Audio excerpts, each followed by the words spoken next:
சைவ உணவு வகைகளிலேயே சில உணவு வகைகளை தவிர்த்து விட வேண்டும் என்கின்றார் வள்ளற்பெருமான். வள்ளற்பெருமான் அருளிய நித்திய கர்ம விதியின் சாதாரண விதி, பொது விதி, சிறப்பு விதி ஆகியவை நாம் தவிர்க்க வேண்டிய உணவுகளை பற்றி கூறுகின்றது.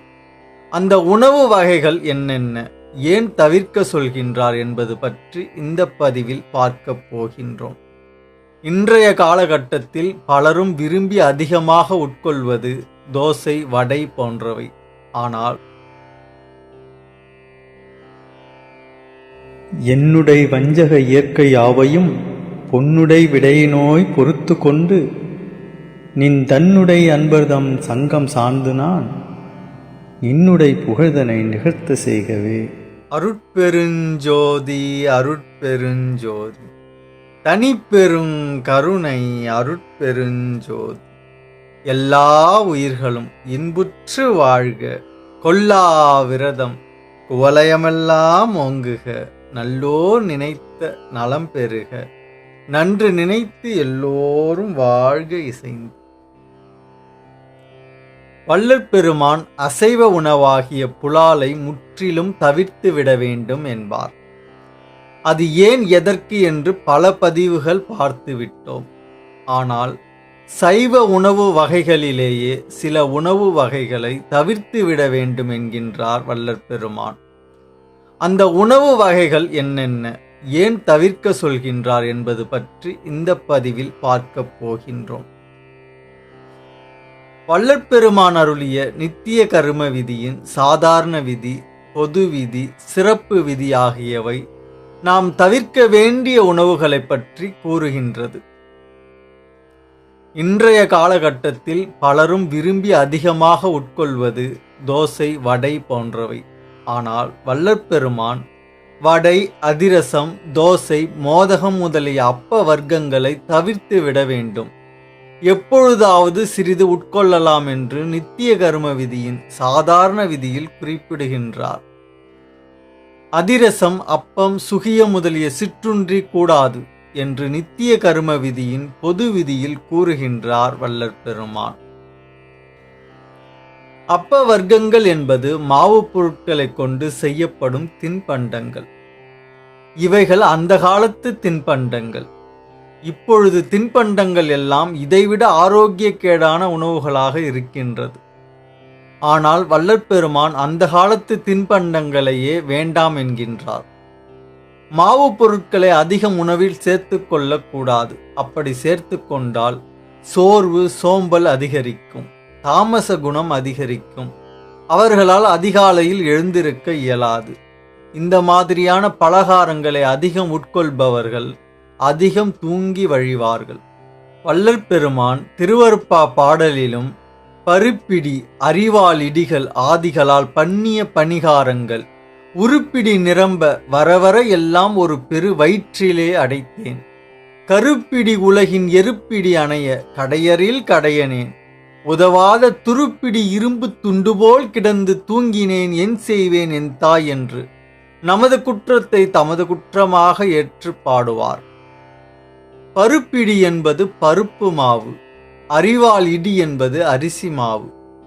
பருப்பு மாவு, அரிசி மாவு போன்ற எல்லா மாவு வகைகளாலும் செய்யப்படும் பணிகாரங்கள் அடுக்கடுக்காய் வர வர எல்லாவற்றையும் ஒரு பெரிய வயிற்றிலே போட்டு அடைத்தேன். இருள் பிடித்த உலகில் மலம் பிடித்தவன் போல் கீழ்மையிலும் கீழ்மையானவனாக இருக்கின்றேன், துருப்பிடித்த இரும்பு துண்டுபோல் கிடந்து தூங்குகின்றேன், என் செய்வேன் என் தாய் என்று பாடுகின்றார் வள்ளற்பெருமான். இது போன்ற உணவுகளை சாப்பிட்டால் துருப்பிடித்த இரும்பு தரையில் கிடப்பது போல் நாம் படுக்கையிலேயே தூக்கத்தில் கிடப்போம். எனவே இது போன்ற பலகாரங்களை கூடுமான வரை தவிர்த்து விடுவது நன்று. மாவால் செய்யப்பட்ட பலகார வகைகளை உட்கொள்ளக்கூடாது என்று சொன்னது போல் சில சாத வகைகளையும் உட்கொள்ள வேண்டாம் என்கின்றார் வள்ளற்பெருமான். சர்க்கரை பொங்கல், தயிர் சாதம், புளி சாதம் முதலிய சித்ரா அன்னங்கள் உட்கொள்ளக்கூடாது. எப்பொழுதாவது சிறிது எடுத்துக்கொள்ளலாம் என்ற சாதாரண விதியிலும் தயிர்ச்சோறு, புளிசோறு முதலிய சித்ரா அன்னம் கூடாது என்று பொது விதியிலும் குறிப்பிடுகின்றார் வள்ளற் பெருமான். சித்ரா அன்னம் என்பது வெரைட்டி ரைஸ்.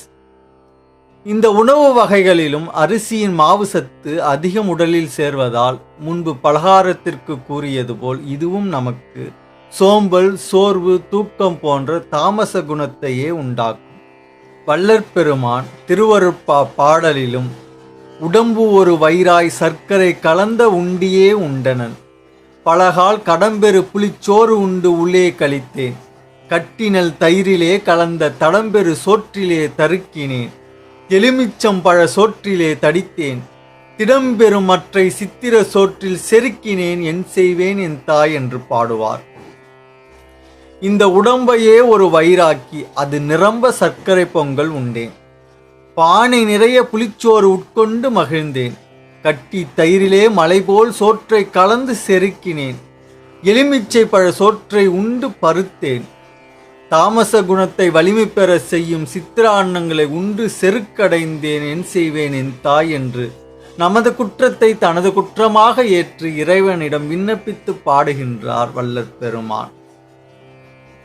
எனவே இது போன்ற அரிசி மற்றும் மற்ற மாவு வகைகள் அதிகமாக உட்கொள்ளாமல் காய்கறி, கீரை ஆகியவற்றை உணவில் அதிகம் எடுத்துக்கொள்ள வேண்டும். சாதத்தை குறைத்துவிட்டு காய்கறி, கீரை ஆகியவற்றை அதிகம் எடுத்துக்கொள்ளும் பொழுது சோம்பல், சோர்வு நீங்கிவிடும். அதிகாலையில் எழுவது எளிதாகும். மலச்சிக்கல் நீங்கும்.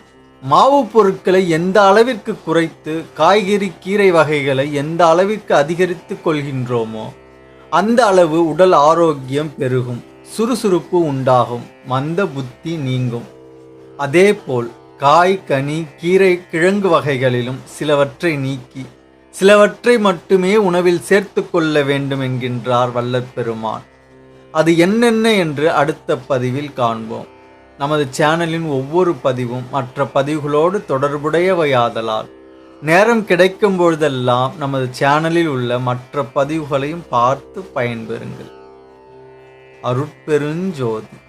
பொய்யாத மொழியும் மயல் செய்யாத செயலும் வீண் போகாத நாளும் விடயம் புரியாத மனமும் உட்பிரியாத சாந்தமும் புந்தி தளராத நிலையும் எய்யாத வாழ்வும் வேறெண்ணாத நிறைவும் நினை என்றும் மறவாத நெறியும் இரவாத தகவும் மேற்பிறவாத கதியும் இவ் ஏழையர்க்கு அருள் செய்.